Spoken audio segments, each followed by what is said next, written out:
శ్రీ మహాగణాధిపతయే నమః. అపార కరుణాసింధుం జ్ఞానదం శాంతరూపిణం శ్రీ చంద్రశేఖర గురుం ప్రణమామి ముదాన్వహం.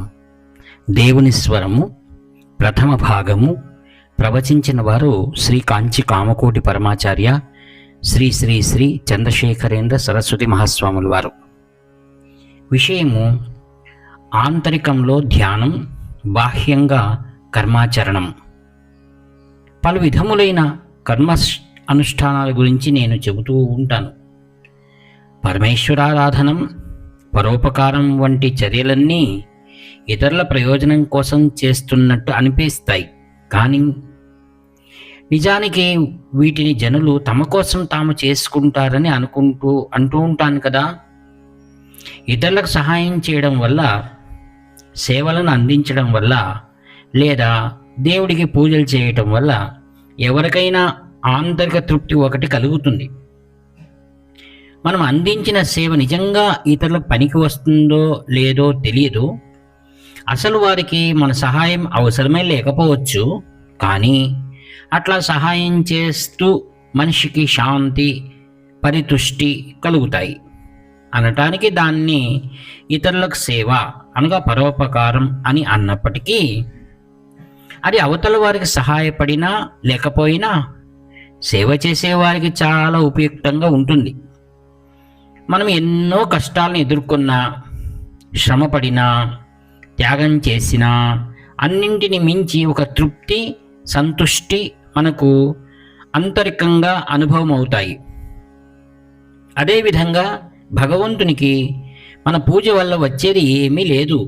అయినా మనం పూజలు చేసినప్పుడు, ధర్మగ్రంథాలను పారాయణం చేసినప్పుడు, తీర్థయాత్రలకు వెళ్ళినప్పుడు, మనలను మనం రకరకాల కఠిన సాధనలలో నిమగ్నం చేసుకున్నప్పుడు మనకు ఒక నిండు భావన కలుగుతుంది. మనపై మనకు ఉన్న ప్రేమ వల్ల మనం స్వయం తృప్తి కోసం మనం సేవను, పూజలను చేస్తాము. మనం భార్య పట్ల, పిల్లలపై, ఇతరులపై చూపించే ప్రేమ నిజంగా మనపై మనకు ఉన్న ప్రేమ. మనకు యాజ్ఞవల్క్యుడు తన ఉపనిషత్తు పాఠంలో చెప్పినది. మనం ఆంతరిక తృప్తి కోసం ఇతరులపై ప్రేమను చూపుతామని. భగవంతునికి ప్రేమతో పూజలు చేసినా, ఇతరులపై ప్రేమతో సమాజానికి సేవలు చేసినా అదంతా మనపై మనకు ఉన్న ప్రేమతో ఒక నిండుతనం కోసమే చేస్తాము.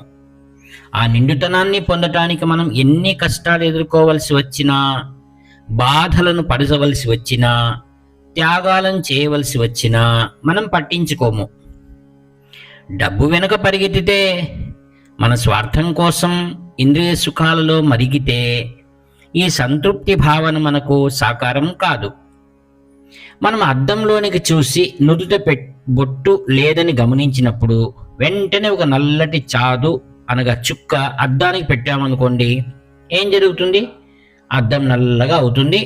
అద్దంలోని ప్రతిబింబంలో చుక్క కనపడాలి అంటే ఆ వ్యక్తి, అంటే ఆ ప్రతిబింబానికి బింబమైన వాడు చుక్కను పెట్టుకోవాలి.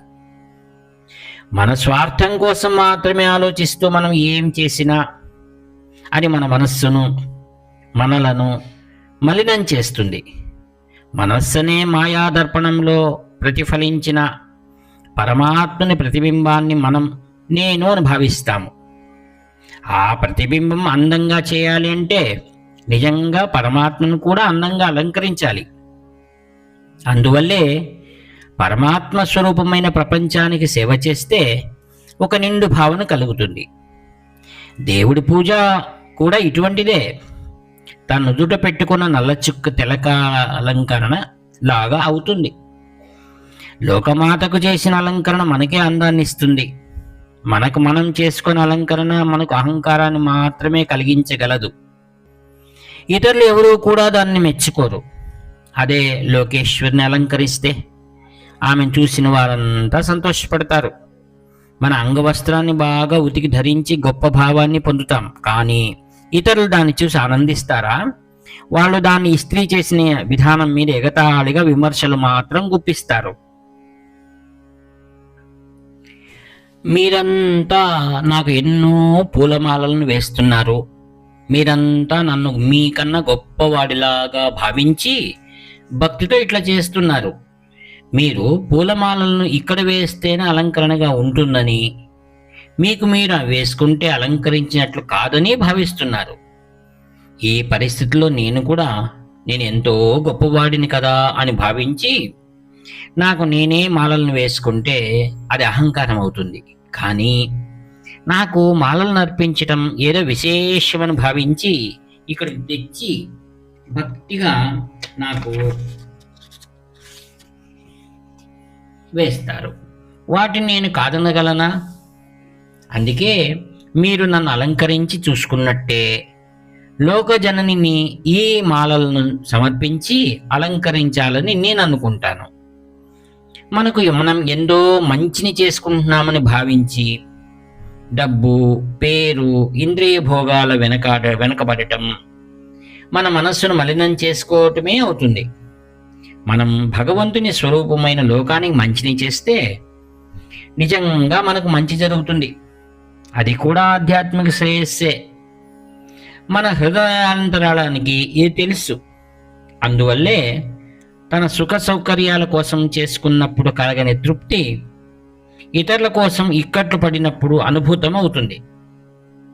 లోకం పరమాత్మ రూపం అయితే మనం కూడా ఆయన స్వరూపులమే.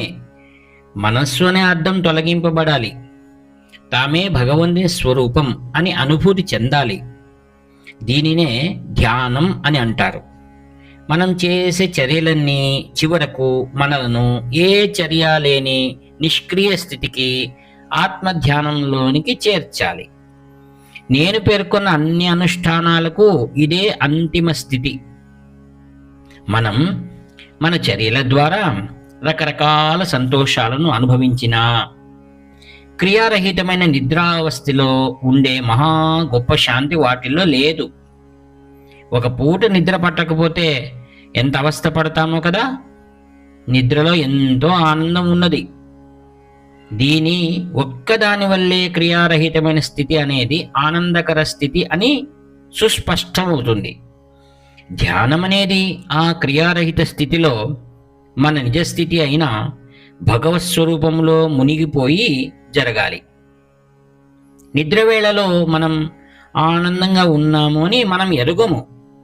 నిద్ర నుండి బయటికి వచ్చాక మనం నిద్రలో ఆనందంగా ఉన్నామని మనకు తెలుస్తుంది.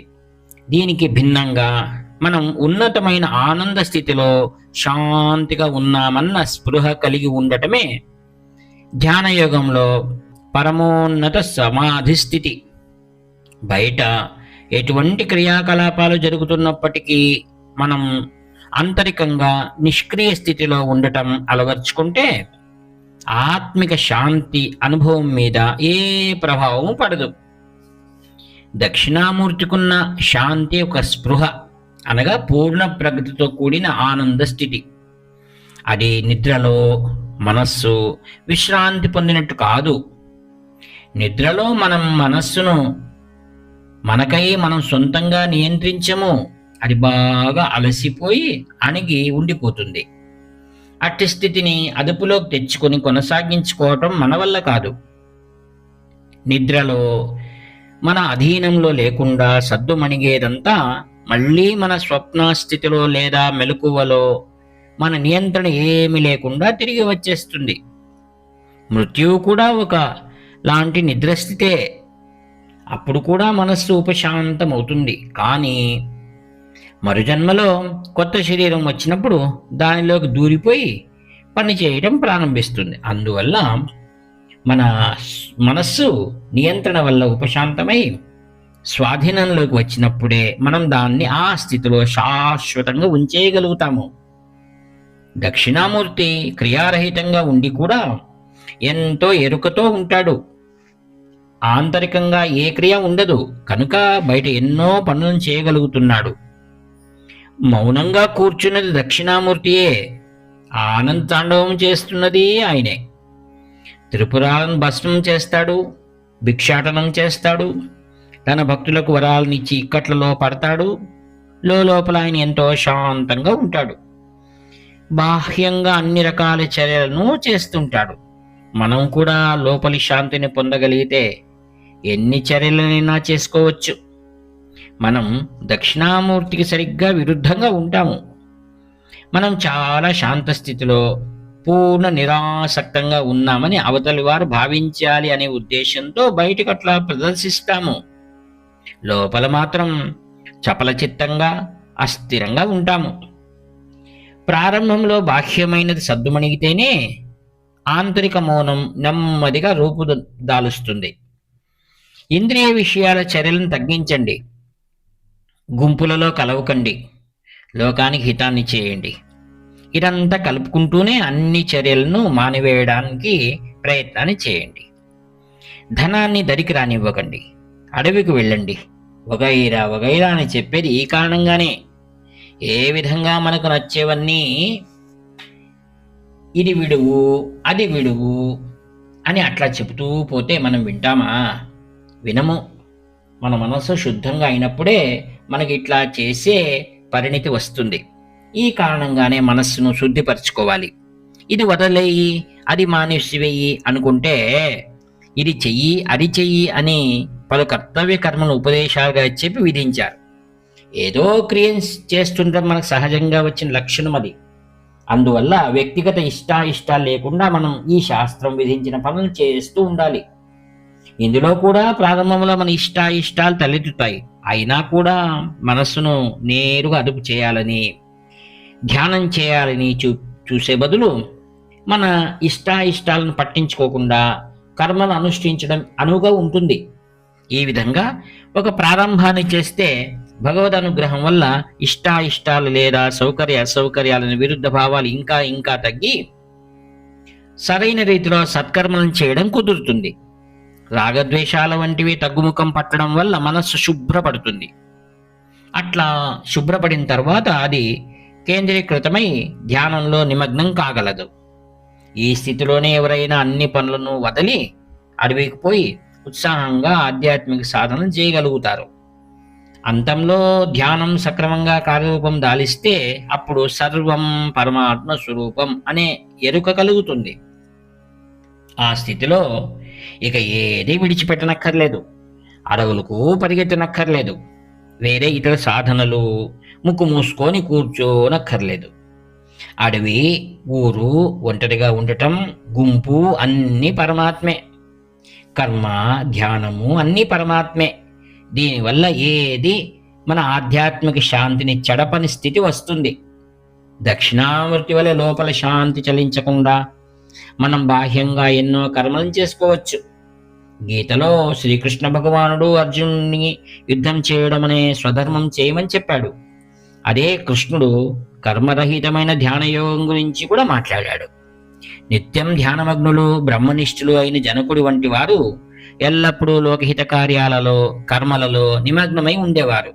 ఇదేంటి, ఇవి చెరొక దారిలో ఉన్నాయి అని మీరు అంటే సమాధానం ఏమీ కాదు. ఇవి ఒకదాని నుండి ఒకటి వస్తాయి. ప్రారంభక స్థితుల్లో మనస్సును అదుపు చేసుకోలేక ఆత్మని ధ్యానం చేయలేనప్పుడు అది కర్మను పనిని చేయటంగా ఉంటుంది. దీనితో మనస్సు శుద్ధపడినప్పుడు ధ్యానం, యోగం మొదలైనవిగా అవుతుంది. ఇందులో పరిణితి చెందిన తర్వాత బయట క్రియాకలాపాలతో ప్రభావితులు కాకుండా ఉన్నప్పుడు అది లోక శ్రేయస్సు కోసం బాహ్యకర్మగా ఉండి లోపల ప్రశాంతత అలుముకుంటుంది. విశ్వమంతా మాయేనని, బ్రహ్మ మాత్రమే సత్యమని, మనం ఆ బ్రహ్మ కన్నా భిన్నం కాదని, దానిలో ఐక్యమై అద్వైత స్థితిని చేరుతామని, ఏ కర్మాలే బ్రహ్మంగా మారతామని సాధకుడు చివర్లో తెలుసుకుంటాడు అని శంకర భగవత్పాదుల తత్వం. మరి ఆయన పేరు పెట్టుకున్నవారు మీరెందుకు వివిధ రకాల కర్మల గురించి, వైదిక కర్మలన్నీ, పూజలని, జపాలని, పరోపకారాలని మాకు బోధిస్తున్నారు అని నన్ను అడిగితే సమాధానం ఏమంటే, ఇప్పుడు మనం ఉన్న స్థితిలో ఈ కర్మల ద్వారానే ప్రారంభించాలి. ఈ విధంగా ప్రారంభిస్తే ఒక్కొక్క అడుగుతో అదే మనల్ని అద్వైత మోక్ష స్థితికి తీసుకొని పోతుంది. శ్రీకృష్ణ భగవానుడు మన భగవత్పాదాచార్యుడు చూపించిన దారి ఒకటే. ప్రారంభంలో అది కర్మానుష్ఠానాలు చేయటం, తర్వాత భక్తి, దేవుడి పూజ, ఆరాధన, చివరిలో జ్ఞానం. భక్తి విశ్వాసాలలో క్రమంగా ఈ దారిలో ప్రగతి చెందితే పరిపక్వ దశను చేరి ఆత్మధ్యానం చేయగలుగుతాము. అంతఃశాంతి ఏర్పడుతుంది. అప్పుడు లోకహితం కోసం ఎన్ని కర్మలనైనా చేయటంలో ప్రవృత్తులం కావచ్చు. తన యందు పరాశక్తిని దాల్చినవాడు ఆకారం దాల్చిన శాంతి వంటివాడు. తన మౌన రూపం చేత ఆంతరిక శక్తిని వ్యక్తపరిచేవాడు అయిన దక్షిణామూర్తిని గురించి కాసేపు ప్రతిరోజు ధ్యానం చేస్తుంటే ఆత్మజ్ఞానానికి చాలా సహాయం అవుతుంది. అన్ని కర్మలను వీడి ధ్యానాన్ని చేయటం పక్కన పెడదాము. కర్మయే ధ్యానంగా మారిపోయే అత్యున్నత స్థితిని కూడా పక్కన పెడదాము. ఈ స్థితులకు మనం తర్వాత చేరుతాము. కానీ ప్రారంభక స్థితిలో కర్మలలో మనం కర్మ నుండి ముక్తిని పొందేందుకు ప్రశాంతతకై రోజు కాసేపు ధ్యానం చేసి తీరాలి. కర్మ, భక్తి, ధ్యానం, జ్ఞానం అన్నీ ప్రారంభంలో భిన్నంగా ఉన్నా చివరలో ఒకే చోటుకు చేరుతాయి. అవి ఒకటికి ఒకటి విరుద్ధం కాదు, పరస్పర పూరకాలవుతాయి. చర్మదశలో అన్ని ఇతరమైనవి సమసిపోయాక ధ్యాన సమాధి ఒక్కటే నిలుస్తుంది. ప్రారంభ స్థితిలో కనీసం సమాధి గురించిన ఆలోచనైనా ఉండాలి. అది మన లక్ష్యం కాదా? అందువల్ల ప్రతిరోజు ప్రశాంతంగా అన్ని పనులను పక్కన పెట్టి కొన్ని క్షణాలైనా ధ్యానాన్ని అభ్యాసం చేయాలి. అందుకని ఈ కర్మానుష్ఠానాలన్నీ, ఆధ్యాత్మిక క్రమశిక్షణలన్నీ ఏమిటి? అందులో ఏముంది? ఉత్తమ మూఢనమ్మకం. అన్ని ఆచారాలు అర్థం లేనివి అని విమర్శించకుండా పలు అనుష్ఠానాలను పాటిస్తూ వెళదాము. చిత్తం శుద్ధమై మలినం తొలగినప్పుడు మన లోపలి వెలుగు దానికదే స్ఫుటంగా ప్రకటమవుతుంది. మనం దాన్ని అనుభవించగలుగుతాము. వ్యాఖ్యాత మీ ప్రియతమ నేస్తం నివర్తి నాగభూషణ శర్మ.